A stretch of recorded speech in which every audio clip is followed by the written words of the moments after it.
ito, isasummarize ko lang yung... Ito na, nag-start na oras natin, Pastor. Okay, lang, okay. So, ganito po mga kapatid, dahil 15 minutes lang ito, i-repaso ko yung aking mga stats na ganap nyo pong mauunawaan sa loob ng 15 minutes. So, inihiling ko po sa mga audience na kunti katahimikan lang po, huwag mo nang sisingin. Okay, sa topic na nararapat pa bang mag-ikapo ang mga Kristiyano, babasahin ko po ang kabuuan ng konteksto ng Hebreo 7. Kasi may mga nababanggit doon na saserdote at ikapo. At kung ano ang relevance nito sa mga Kristiyano. Basahin natin. Hebreo 7:1 muna. Itong si Melchizedek ay hari ng Salem at saserdote ng kataas-taasang Diyos nang pabalik na si Abraham mula sa pagkapuksa ng hari. Sinalubong siya ni Melchizedek at sinabi sa kanya ng Panginoon sa verse 2, ibinigay sa kanya ni Abraham ang ikapo ng lahat ng nasamsam niya sa labanan. So ito po ang unang recorded na pag-iikapo. Ang correlated verse niya ni nasa Genesis 14:19 hanggang 20. Nag-ikapo si Abraham kay Melchizedek. Ngayon, ano po ang description ni Melchizedek? Basahin natin sa verse 3. Walang nabanggit tungkol sa kanyang ama o ina o sa angkang pinagmulan niya. Hindi rin naitala ang kanyang kapanganakan o kamatayan. Tulad ng anak ng Diyos, siya'y saserdote magpakailanman. So walang genealogy si Melchizedek. At bigla na lang siyang nawala eh. After nung tinala siya sa Genesis, bigla na lang na-out of picture si Melchizedek. Itinulad siya sa anak ng Diyos. Sino yung anak ng Diyos na yun? Malalaman natin. At anong description? Siya ay saserdote magpakailanman. Sa verse 4, pansinin natin. Tignan niyo kung gaano siya kadakila. Ipinagkaloob sa kanya ni Abraham ang ikapo ng nasamsam niya sa labanan. At si Abraham ay isang patriarka. Okay. So nagbigay si Abraham kay Melchizedek ng ikapo. Sa verse 5, ang mga hinirang na saserdote sa mga inapo ni Levi ay inatasan ng kautusan na kumuha ng ikapo mula sa Israelita sa makatuwid bagay sa kanilang mga kapatid, bagamat mula rin sila kay Abraham. So dito makikita, merong isang saserdote na ang pangalan ay Levi.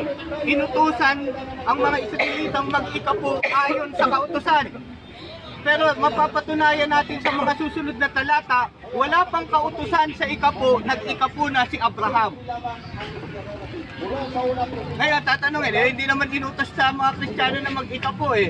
Si Abraham, hindi inutusan mag-ikapo. Oh. Pero nag-ikapo. Ayan. Sundan natin. Si Melchizedek ay di kabilang sa lipi ni Levi, ngunit tumanggap siya ng ikapo mula kay Abraham. At iginawad pa niya ang pagpapala sa taong ito na pinangakuan ng Diyos. Sa verse 7, hindi mapag-aalinlangan na ang nagpapala ay higit na dakila kaysa pinagpapala. Bakit nag-ikapo si Abraham kay Melchizedek? Sapagkat pinagpala ng Diyos si Abraham. At yun ang sinampalatayan ni Abraham, sinampalatayanan ni Abraham, kaya po siya nagbigay ng ikapo kay Melchizedek. Ngayon, tuloy natin sa verse 8. Ang mga Levita na kumukuha ng ikapo ay may kamatayan, ngunit pinatutunayan ng kasulatan na buhay si Melchizedek. So yung si Levi na binigyan ng ikapo ayon sa kautusan may kamatayan, ngunit si Melchizedek nananatiling buhay. Ngayon malalaman natin sa mga susunod na talata, sino ba yung Melchizedek na yon? Okay, sa verse 9. Kaya't masasabi rin na maging si Levi ay kumuha ng ikapo sa pamamagitan ni Abraham, sapagkat nasasabing si Levi ay nasa katawan pa ng kanyang ninunong si Abraham nang ito'y salubungin ni Melchizedek. So, kung mapapansin nyo, may dalawang Melchizedek ay saserdote, si Levi at si Melchizedek. Napatunayan natin sa unang tindig na kapwa sila parehong tumanggap ng ikapo sa ibang kaparaanan. Si Melchizedek tumanggap ng ikapo kay Abraham, walang kautusan. Pinagpala si Abraham kaya siya nag-ikapo. Si Levi naman ayon sa kautusan. Okay. Ngayon, ituloy natin sa verse 11. Ang kautusan ay binigay ng Diyos sa mga Israelita upang sila'y maging ganap kung ang pagiging ganap ay nakamtan sa pamamagitan ng mga saserdote mula sa angkan ni Levi, hindi na sana kailangan pa ng ibang saserdote ayon sa pagkasaserdote ni Melchizedek at di ayon sa pagkasaserdote ni Aaron. So yung pagkasaserdote binago kasi hindi nakarating sa kasakdalan, yung pagkasaserdote ni Levi. Kaya nagtakda ang Diyos ng isang pagkasaserdote ayon sa kay Melchizedek. Okay, kapag binago ng pagkasaserdote, kailangan ding baguhin ang kautusan sa verse 13. At ang ating Panginoon na siyang tinutukoy nito ay kabilang sa ibang angkan. Walang isa mang maglingkod bilang saserdote mula sa angkang iyon. So yung Panginoon na tinutukoy ko dito sa verse 13, yun ang saserdoteng Melchizedek na nanatiling buhay. Alamin natin kung sino yun.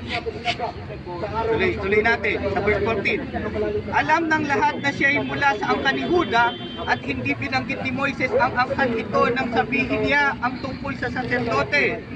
Sa verse 15, ito'y lalo pang malinaw na magkaroon ng ibang saserdoteng katulad ni Melchizedek.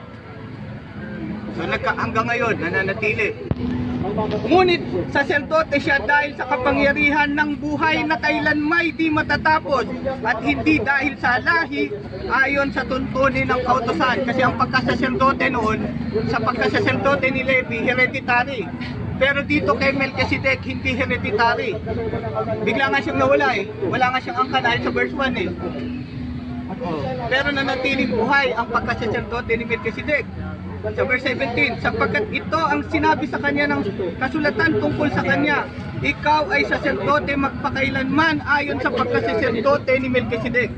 Sa verse 18, kung gayon, inalis na ang unang tuntunin. Ano yung unang tuntunin? Yung pagkasaserdote ni Levi.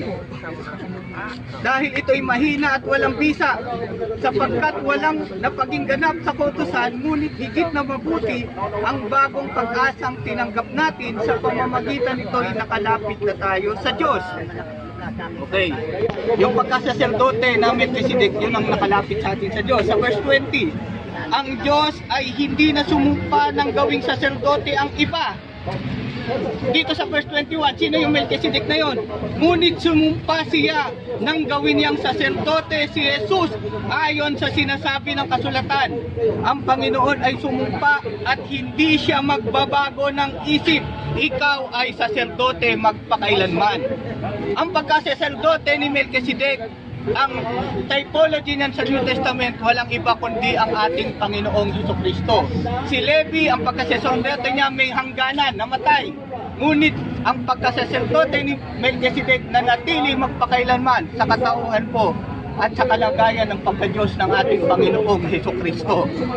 Ngayon, si Abraham nagbigay ng ikapo kay Melchizedek. Ayon sa pagpapala, pinagpala si Abraham, nagbigay ng ikapo siya kay Melchizedek. Ngayon, sa typology sa Christian era, si Melchizedek po ang siyang ating Panginoong Jesucristo. Typology niya si Kristo. Si Abraham yung nagbigay ng ikapo. Ano naman ang relasyon nito sa panahong Kristiyano? Basahin natin. Galatia 3:29. Okay. Ang sabi rito sa Galatia, at kung kayo'y kay Kristo, kabilang kayo sa lahi ni Abraham at tagapagmana ng mga pangako. Okay. Yan, kabilang tayo sa lahi ni Abraham. Sapagkat hindi sa lahi ng pisikal kundi sa espiritual. Kasi pinangako ang binhi kay Abraham. At ang binhi kung itataas natin sa Galatia 3, hindi mga binhi kundi binhi. Ang tinutukoy na binhi na yon ay ang ating Panginoong Jesucristo. Ngayon, magkaiba ang konsepto ng ikapo sa panahong Kristiyano at panahon ng mga Israel. Ang panahon ng mga Israel, ang pag-iikapo nila ayon sa kautusan. Ngunit sa panahong Kristiyano, ang pag-iikapo ay ayon sa biyaya at pagpapala. Nag-iikapo ang mga Kristiyano hindi dahil inutusan, hindi pinersa ng mga pastor, o hindi ginipet, o hindi sinabing maiimpyerno ka.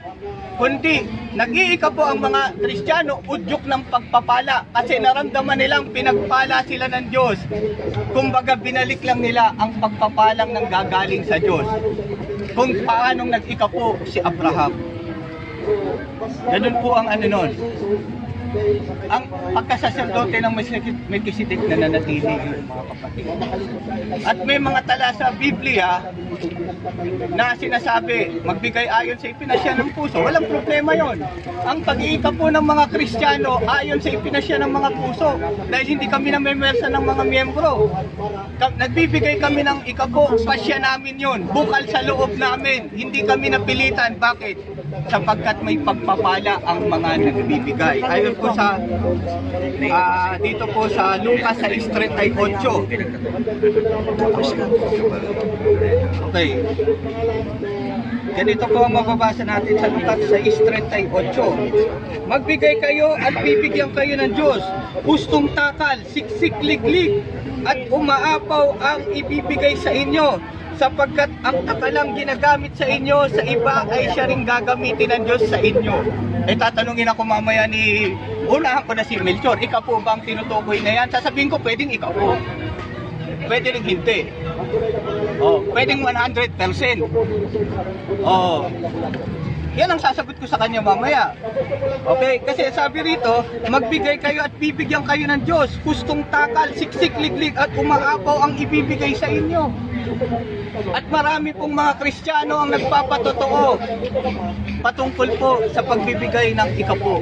Hindi lamang po lumalawak ang gawain ng Diyos, kundi sobra-sobra ang ibinabalik sa kanila ng Panginoon Diyos. Yan po ang atin pong tindig ngayon. At may mga tala po sa Biblia na nagbigay hindi lang ikapo, higit pa sa ikapo. At mismo ang ating Panginoong Jesucristo sa Matthew 23:23, kausap niya yung mga Pariseo. Hindi niya tinutulan ang ikapo. At wala siyang mababasang bawal ng mag-ikapo ang mga Kristiyano. Okay. Mana pa ang babasahin niya pagbibigay ayon sa pasya ng puso. Ganun din ang stand namin. Bakit? Pasya ng puso namin magbigay ng ikapo. Hindi kami, kasi ang pag-iikapo ng Kristiyano, hindi kagaya ng pag-iikapo ng panahon ni Levi na kautosan. Kami ang pag-iikapo namin ayon sa ipinasya ng puso, ayon sa biyayang ipinagkaloob sa akin at sa amin ng Panginoong Diyos. So may oras pa ba ako? Meron, 3 minutes. 2 minutes. May 3 minutes na. Okay, yun lang. 2.5 minutes.